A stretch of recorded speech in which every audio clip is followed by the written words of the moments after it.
This is Bilbao. This is the meeting point. And this is Sloan TV Radio. Broadcasting not only to Bilbao, but around the world. Hello and welcome to another Round the Table from the Meeting Point English. Later on in our packed programme, we'll be discussing a very interesting word. But the topic of the week is listening.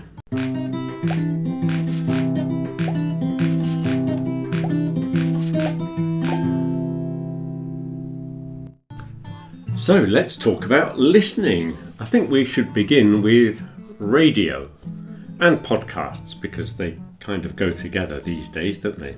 Yeah, it's a kind of a radio program, I guess. And I don't think many people listen to live radio as they did in the past. They often listen to it on, what's it called? Playback, something like that. Yeah, playback I think it's called. When you listen to the radio program later in the day, but not live.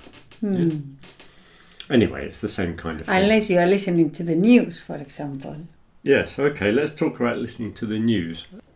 I suppose the advantages of listening to the news would be that everybody knows approximately what's happening in the world. Mm-hmm. Yeah. And you've probably listened to the news in your own language already. And usually they have a fairly clear way of speaking. Yeah. I suppose the news readers in any language would have a representative language of the main correct form of speaking. Well, they'll use like the standard form. The standard form, that's what I was looking for, yeah. Yeah. Whereas on some of the other radio programs, you might get a few more unusual accents and dialects and things like that, which are interesting for those people that have a high level and they want to listen to variations of English. There are lots of radio programs on the local radio, for example. If you go to the BBC website, you've got all the programs of all the different local radio stations. So you can get to hear West Country accents and Northumbrian accents and Welsh accents and lots of variation. Well, that'd be a good exercise to do, just to see the difference between different accents. Yeah. That'd be interesting. Because normally the presenters of the shows, they have a fairly standard accent, but slightly representative of where they're from. So they're normally understandable, but sometimes they interview a farmer or a fisherman, and obviously they're very difficult to understand. But an interesting thing. So the news would be quite good. Anyway, what other programs are there that you've... Well, you mentioned the BBC, but the BBC, they also have this site like Learning English, which is very, very good because they have all sorts of programs. And they have a BBC 6-minute English. Yeah. And it's a 6-minute conversation. Normally it's a conversation where they teach like 5 or 6 words. Yeah. And it's very good because it's very clear and you can learn vocabulary. We're talking about a radio program that's made specifically for people who are learning English. Yeah. So they have a lot of repetition and things like that. Yeah, exactly. And it's very, very good because it's only 5 minutes long, you see, so you don't have to spend half an hour. Why is it called 6-minute English? Oh, what? I think it's 6 minutes long. It's 6 minutes.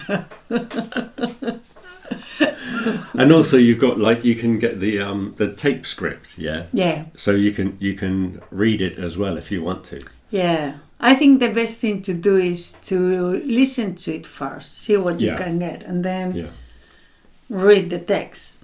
Otherwise you become, be lazy just reading it. Well, that's the thing. That's the whole point of doing listening, is to practice the listening. And there are lots of things you can read.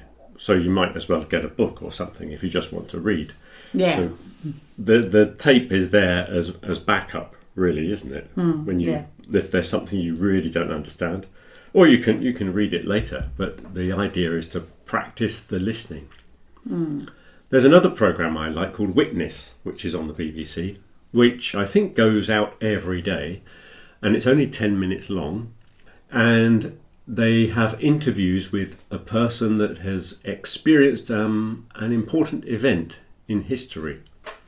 And it's all kinds of different events. So sometimes it's a sporting thing, like the first woman to run in the New York Marathon was interviewed. And there's all kinds of cultural things, like the Russian guy who invented the Tetris game. Oh. They have people that were there for the launch of the first Star Wars movie. People that have... Some of them are quite traumatic, actually. Some of them are horrific murders and war type things, and they're not very nice. Some of them are very hard to listen to, and a bit stressful, some of them. Yeah. But some of them are quite light-hearted, and they're very interesting. Again, you get lots of different accents because it's people in America, in India, in Mexico, all over the place. Yeah. So you get a whole range of different pronunciations. And it's only 10 minutes. It is quite difficult sometimes. So what about ways of listening? Is it important, do you think, for people to understand everything? No. That's another thing. That we normally tend to listen to, try to listen to every single word. And I think that's a mistake. Because then you get lost and, you block. Yeah. And even when English people are speaking, when native people are speaking, they don't say every word. Yeah. There's lots of contracted forms, and there's lots of words that only sound like Yeah. I have to do a whole program about contracted forms one day. Yeah, that's the thing, that I think you can do like two kind of listening exercise here. Mm-hmm. So you can have the passive listening, where you have English as a background. Yeah, while you're cooking or something like that. Yeah. So while you are doing your housework. Yeah, that's when I listen to documentaries. Yeah, I always put things on when I'm in the kitchen doing the washing up. Yeah, but for you it's easy because you don't have to listen. No, I don't have to listen. Well, that's the thing. That's something you notice when you're listening in another language. Yeah. Usually you have to concentrate. Yeah. And do that, and one thing. Yeah. You have to focus on it. But then you get to the point one day when you're doing something else. Yeah. And you're not listening, but you realise that you were... Understand. Yeah, part of your brain was paying attention to the radio while the rest of your brain was doing something else. Yeah. And you think, I know what they were talking about. Yeah. That's really good, because then it's when you realise that you don't have to focus so much. So that's passive listening then. So then you've got active listening as well, which I guess is just more focused. Yeah, that's why the 6-minute English is good, because it's not very long. So you can focus on what they're saying and listen to the rhythm, the main words, see if you get the idea, and that's active. Because sometimes, we'll discuss this later, but if you are watching a film, it's a bit more difficult. Yeah, To start with, it's very long. So there's active listening, which is listening to something as a specific exercise and trying to understand as much as possible. And passive listening is just putting it on in the background, just to have the noises of English. Yeah. And I suppose you absorb the pronunciation and the rhythm and the patterns, that kind of thing. Yeah. Yeah. And yes. But not to worry about, if you don't understand anything, that's not the exercise. It's just to have it there as a background. Yeah, you have to appreciate the bits you do understand and not worry about the bits you don't understand. Yeah. Watching things on TV like films and series and that kind of thing, sometimes that can be quite difficult, can't it? Very difficult, I find. Well, if you have a high level, no, but if you're a beginner, it's very, very difficult. Yeah, because there are no films that are made for second language learners. Yeah. Maybe there's a market there. Somebody should start a film company and just do films for people who don't have it as a first language. Yeah. Like we were talking about those books last week of graded learners. Yeah, you can get simplified versions of stories. Yeah. Maybe we could make films. Maybe that's a new project for us. That'll be the next thing. Next step. So they're normally quite difficult to understand, aren't they? But I suppose it depends what the subject is. Yeah, and if the conversation is important, the dialogues are important, because I find, and I don't know if I'm gonna say something really bad here, but American films are more action. You see, it's more guns involved, and whereas that's because American film companies have more money.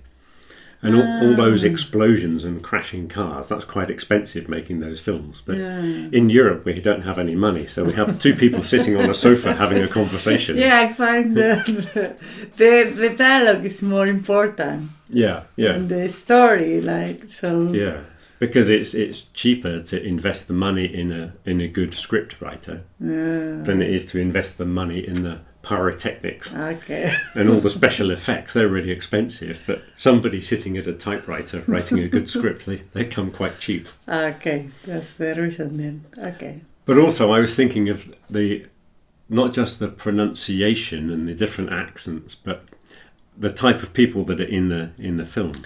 I see. For example, some people have told me that they've watched series like Downton Abbey and The Crown. I've never seen The Crown, but they say it's really easy to understand because they've got very high level pronunciation and everything is pronounced perfectly. Yeah. Whereas if you've got something and it's about gangs from Los Angeles, they're going to speak in their way of speaking, and it's not the standard English form. Yeah, what about the one, what's the one we watched with these people from the north of England? What was it? Peaky Blinders. Peaky Blinders. Yeah, well, they're from Birmingham, So maybe, like, even if it's British, it's more difficult to understand them than the Queen. Yeah. Yeah, apparently they had quite strong Birmingham accents. Somebody told me that they were quite difficult to understand. Even for people with quite a good level of English. Yeah. But again, it's because people are not exposed to Birmingham accents. You don't often hear Birmingham accents unless you go to Birmingham. And normally when you get British series and British films, they tend to be higher level of society where they speak in a very specific way, which is very much like the BBC English. You don't get that many English films and series, at least the ones they send abroad. If you go to England you might see them, but they don't normally export very well. So they've got much more regional accents and things like that. So not many people outside of England have ever heard a Geordie from Newcastle or a Scouse from Liverpool. They don't know what those accents sound like because they always hear the same English accent and they think everybody's going to speak like that, which we don't. So there's different types of films you can watch, and some of them you just won't understand, unfortunately. But one of the big questions is, do we put subtitles? People often ask me, should I have subtitles? Now, some people watch it with the subtitles in their own language, which I'm not sure of the benefits of that. Well, as another listening exercise, passive listening. But do you think you can read in your own language and still listen to something in English? Well, I don't know. I think whatever you do is good. So true. Better than nothing. Better than nothing, So if you wanna, maybe that's the first step. You can read the subtitles in your own language.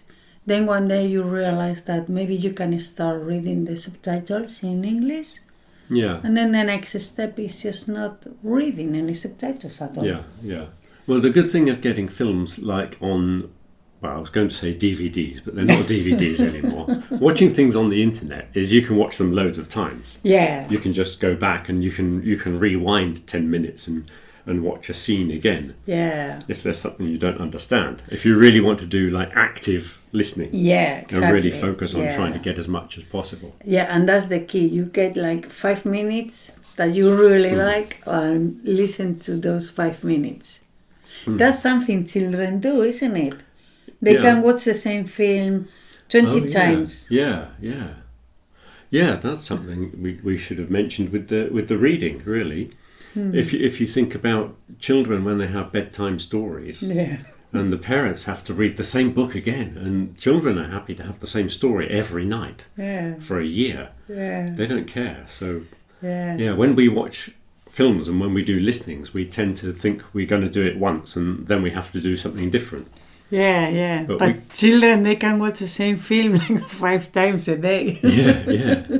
And they know all the script, don't they? They do, yeah. Like, what's it? Searching for Nemo or whatever it was called. Was it called that? I can't remember the name of it. Something like that. There are kids that have watched that 100 times and they know every word. So it doesn't hurt to repeat and listen again. But back to subtitles. Some people have tried it with English subtitles. The disadvantage is you usually improve your reading. You can't read as fast as people speak because quite often, as I said, there are lots of contracted forms and you don't always hear all of the words that you see at the bottom of the screen.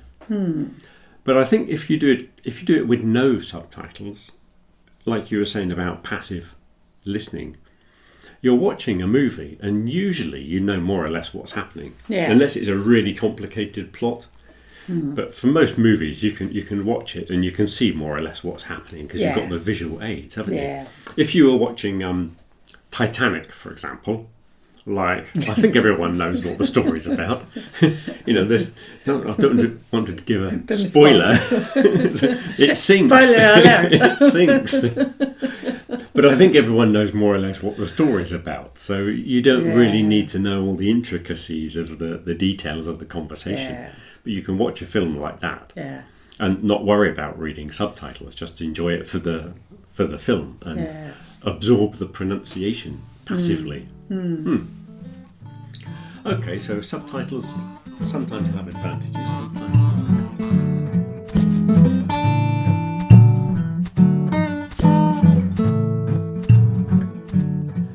And another one that is probably the most accessible, the thing that most people have listened to before, is music.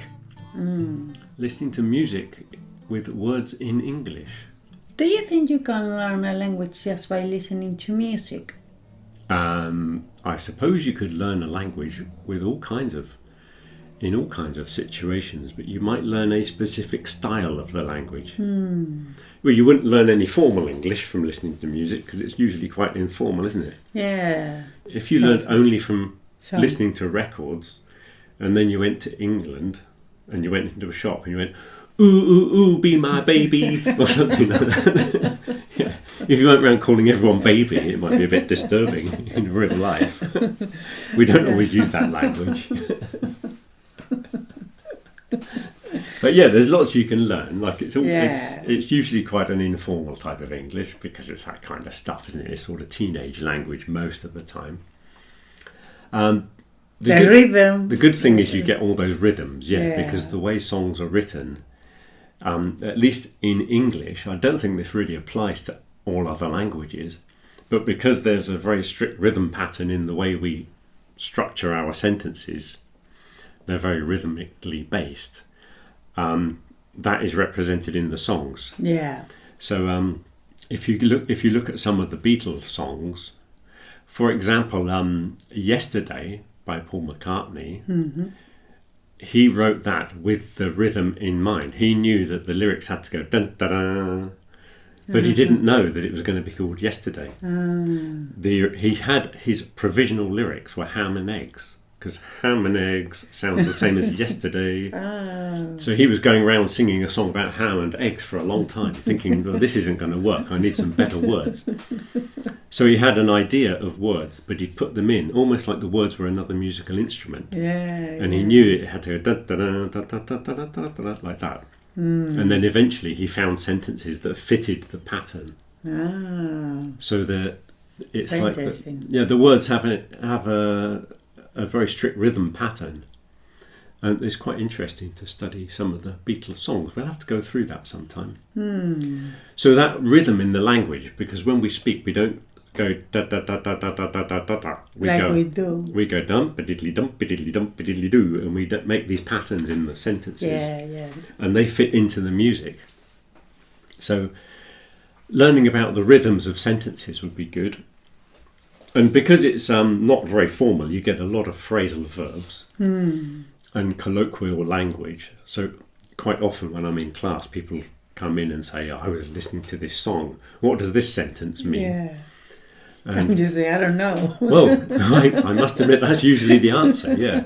Because not everybody understands what the person was trying to say. And I think with some songwriters, maybe they don't really know what they were trying to say. Yeah. Because, like I say, some of those patterns, like in Yesterday, dun, dun, dun, sometimes they might just put a sentence there because the sentence has a certain, how can I say it, has a certain tune in that sentence, a natural tune that fits into the song. And maybe the lyrics don't necessarily mean anything. Maybe they're just using it as another instrument. Yeah, so they're not important in the lyrics. No, and sometimes it's like reading poetry. You read it and your interpretation is what the story's about. Yeah.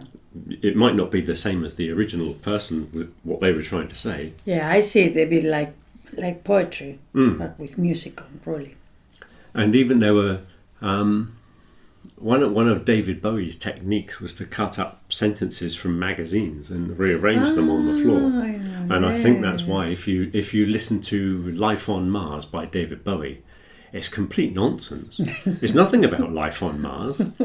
It's fighting in the dance halls. Look at those cavemen go. Mickey Mouse has grown up a cow. Maybe that's life in Mars. Who knows? Well, it's complete madness. And then he says, "Is there life on Mars?" Well, it's got nothing to do with the song at all. It's like every sentence doesn't seem to have any connection with another sentence. So if you don't understand, it might seem that it's completely nonsensical. But maybe it was in the original sense. Maybe the original author didn't know what he was talking about. And also, there are different types of music, and some of them are just going to be difficult to understand. Yeah. If you listen to the Ramones, very few people know what they're singing about. I normally get 1, 2, 3, 4 at the beginning. 1, 2, 3, 4. And then it's just a noise after that. I can't understand anything. Yeah. But there are other people. Normally, if you've got one person with an acoustic guitar, that style, they normally sing something that has an important message. You know, if you listen to the Bob Dylan type people, or who was that woman that did the Big Yellow Taxi song? What was her name? Oh yeah, I can't remember. Anyway, that type of music, they quite often have a message that they want to convey. So they sing in a way that everyone's going to understand. Yeah. Because it's important. But it depends on the type of music. But again, not everybody understands everything. And even if you ask a native speaker, they might not be able to tell you what it means. Mm-hmm. But you do get some good phrases and some good phrasal verbs, yeah. But I think the rhythm is the most important thing you're going to get.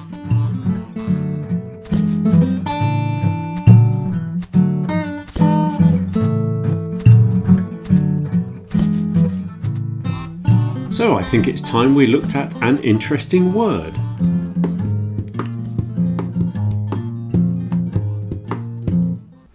And today's interesting word is cast, which is a verb that means to throw. It's not often used in modern English to mean throw, but if you go fishing, we often use the verb to cast when you throw the line out into the water. When you want to catch a fish. That is called cast. We also cast a glance. A glance is when you look at something very quickly. And the verb that we use in that collocation is to cast a glance, meaning to look at something very quickly. If you read your fairy tales about witches, they often cast a spell when they do magic and they turn somebody into a frog. I don't know why they turn people into frogs, but they do. And the collocation there is to cast a spell. We also use cast when something is made in a mould, as in cast iron. There is a type of metal which is made by pouring liquid metal into a mould, and that is called cast iron. You can also make a plaster cast. by pouring plaster into a mould. That is also called a plaster cast. We can also use it as some phrasal verbs, or we have some nouns that derive from phrasal verbs. So we have the phrasal verb to cast out is to throw someone out of society, we could say, and that person would then be an outcast if they were not allowed to live in your village, or if everybody refused to speak to them, they would be a social outcast because they are thrown out of society. If you were on a ship and you leave someone on an island, they were called castaways. Maybe you remember the film with Tom Hanks. That was called Castaway, even though he wasn't really a castaway. Technically, he was in an accident and he ended up on an island. Castaway was when people were deliberately left on an island. And we also have a cast-off, usually clothing that you no longer want and somebody else has it. So when you're a teenager, you might wear your elder brother's cast-offs. We also have this word broadcast, meaning to send a radio program or TV program out to the public. Originally, broadcast was used when people put seeds onto fields to grow corn. They would throw them over a wide area. Broad means wide, cast means throw. So originally it was a farming term, and then it was used when they invented radios. They broadcast information to the public. And many people have asked me why we have the word casting, which is used these days for a type of audition for a film. Well, that comes from the fact that the cast is the name for a group of actors, originally in the theatre, and apparently the connection with the throwing verb cast is that they used to give out the pieces of paper with the words, the script that all the actors had to learn. The distribution of the script was the original casting, giving out the script to the actors for them to learn their lines. So that is the connection with the verb to cast and the modern casting. Well, I hope you enjoyed that. I thought that was a very interesting word. So that's all we have time for in this episode. So don't forget to like and share and all the other things. Leave a comment down below if you've got any comments on what we've been talking about, what your experience is, or anything you'd like us to talk about in the future. Yeah, tell us what you listen to and what you find easy or difficult. And we'll see you in the next episode then. Have a good week. Till next week. Bye. Bye.